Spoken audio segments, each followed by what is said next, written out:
Forest research in Nepal है। General concept of forest research. Definition: research is the creation of new knowledge and or use of existing knowledge in new way to generate concept, method and understanding. In forest research include scientific experimentation र social economic status. Scientific experimentation मा controlled study of often when manipulation र social economic study मा चाहिँ observation without physical manipulation. And scope: forest ecosystems, tree biodiversity, forest and component, forest product, timber and entropy, land use role and modification, human forest interaction, and organization conducting forestry research and are called forest research organization and forest research and training center FRTC in Nepal. Type of research है. Type of research: basic research, understanding fundamental process.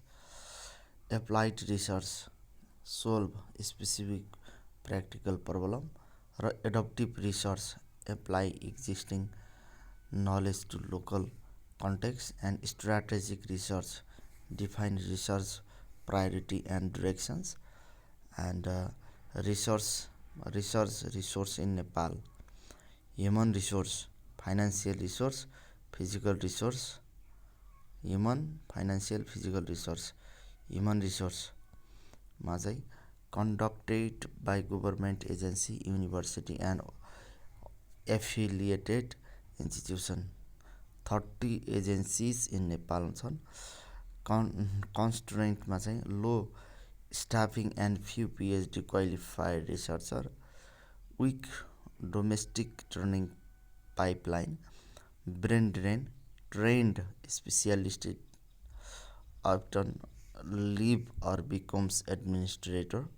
Financial research forest research has low budget priority, 0.8% of forest sector budget under master plan, and mostly government funded and private donor contribution minimal and poorly tracked. Physical resource infrastructure inadequate, poor lab equipment,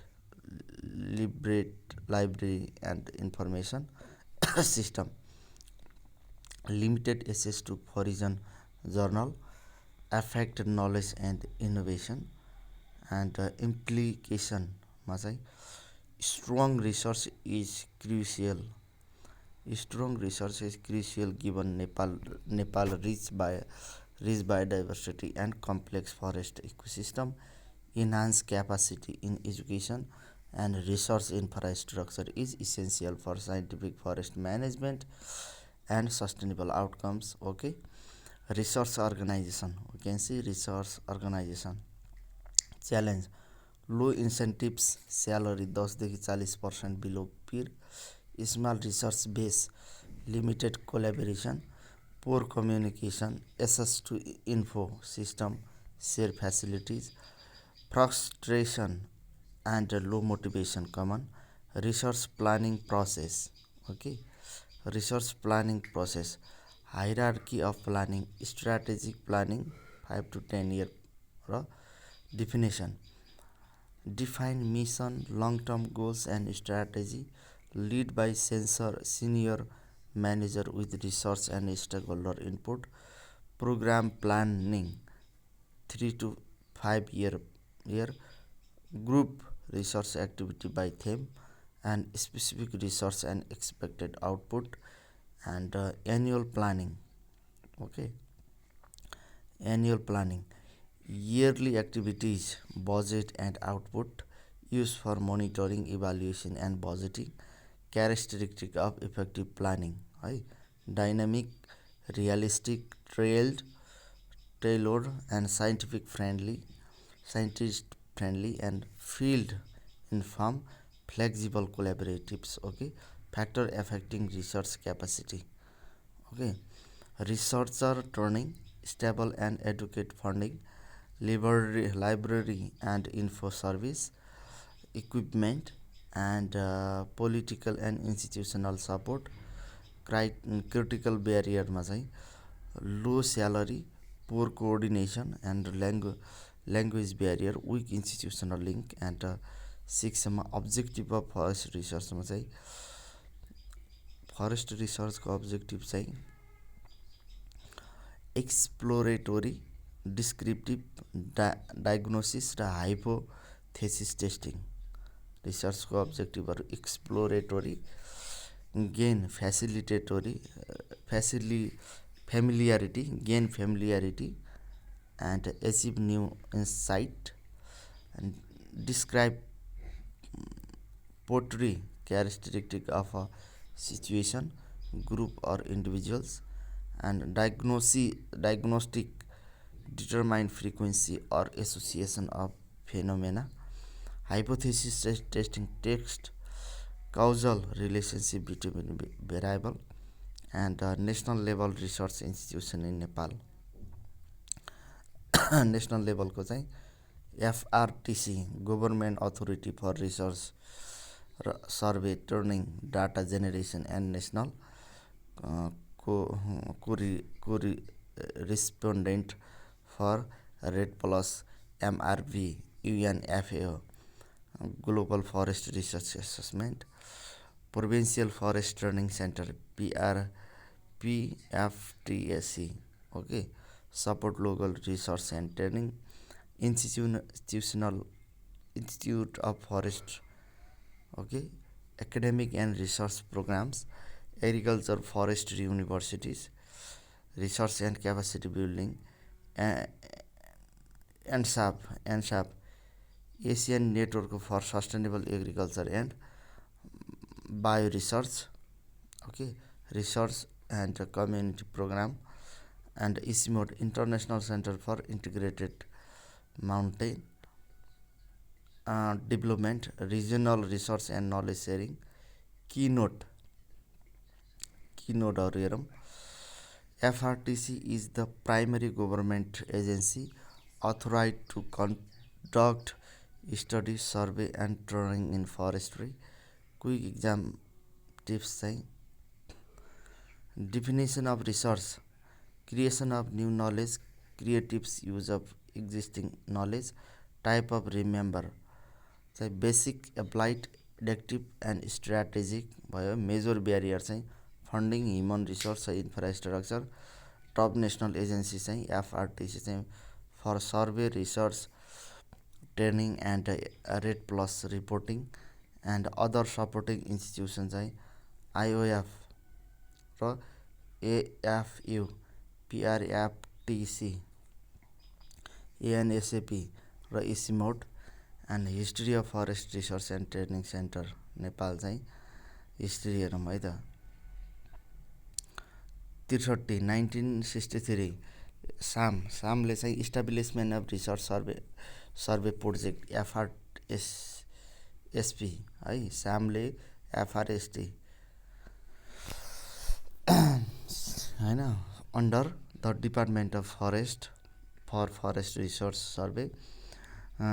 Kashi, सामपछि काशी है, काशीले चाहिँ upgraded to forest survey and research office, एफएसआरओ, okay, forest survey and research office, creation of a separated research faculty in forest services, survey component merge with ministry of forest and soil conservation and forest survey and statistic division. फिफामा चाहिँ research component merge with department of plant resource and forest and plant research division, and survey and research component integrated into forest research. 19 पिएममा चाहिँ research PM and survey centre FRESC and semi autonomous body under ministry of forest and soil conservation होइन पिपी 99मा चाहिँ upgraded to department of forest research and survey DFRS merged with Central Forestry Training and Extension Center under Ministry of Forest and Environment. त्यसपछि 2019मा चाहिँ FRTC new entity forced as forest research and training centre FRTC source Khadga et al 2019 scope of forest resource. Okay, we can study scopes. Forest research is scientific inquiry into forest and the ecosystem, aiming to understand structure, composition, dynamic function and human environment interaction. Key feature areas are biodiversity and specific composition. Okay, biodiversity and specific composition. Key areas are त्यसपछि biodiversity and specific composition भइसकेपछि फरेस्टको structure जान्नु पर्यो, त्यसको dynamic र forest ecosystem function जान्नु पर्यो. त्यो जानेपछि फरेस्ट म्यानेजमेन्ट कसरी भएको छ र climate change and carbon cycle जान्नु पर्यो, इकोसिस्टम इन्टरेक्सन जान्नु पर्यो र वाइल्ड लाइफ एन्ड कन्जर्भेसन र ह्युमन सोसाइटी एन्ड फरेस्टको कुरा, रिमोट सेन्सिङ एन्ड टेक्नोलोजी र डाटा एनालाइसिस एन्ड मोनिटरिङ जानेपछि पोलिसी एन्ड कन्जर्भेसन जान्नु पर्यो है. Key feature biodiversity and specific कम्पोजिसनमा study diversity of plant and animal species, identify species distribution and influencing factor and forest स्ट्रक्चरमा चाहिँ analyse tree height, diameter, क्यानोपी, cover and vertical stratification र study spatial arrangement of forest component and forest डाइनामिकमा चाहिँ study of tree growth, mortality, regeneration and success, understand adaptation to natural and human induce disturbance and ecosystem फङ्सनमा carbon sequestration, water purification and habitat provision, soil fertility and forest management चाहिँ evaluate impact of logging, fire, invasive species and human intervention र inform sustainable forest management practice र climate change and carbon साइकलमा चाहिँ investigate forest age carbon sinks and investigate forest age carbon sink and study forest response to climate change. Ecosystem इन्टरेक्सनमा चाहिँ study interaction between forest and other ecosystems, wetland, river and grassland. Wild life and carbon कन्जर्भेसनमा study wild life behaviour, mitigation, migration and habitat use, inform conservation strategy and human society and forest, analyse socio economic, cultural and traditional aspect, role of forest in livelihood and indigenous knowledge, remote sensing and technology, use satellite image, drone, GIS for monitoring and track deforestation, forest health and inaccessible area, data analysis and monitoring ma use statistical and computer modeling to simulate forest process and predict change and guide management decision. Policy and कन्जर्भेसनमा चाहिँ research finding, inform government, NGO and international policy, develop sustainable forest management and conservation plan and FRTC origin FRSP, FSRO, FORESC, DFRS, FRTC, year FRTC formed 2019बाट FRCT, main function of forest research, biodiversity assessment, forest dynamic and structure studies, बायोडाइभर्सिटीलाई assessment गरिसकेपछि फरेस्टको dynamic and स्ट्रक्चरलाई study गर्छ। Ecosystem service evaluation ecosystem service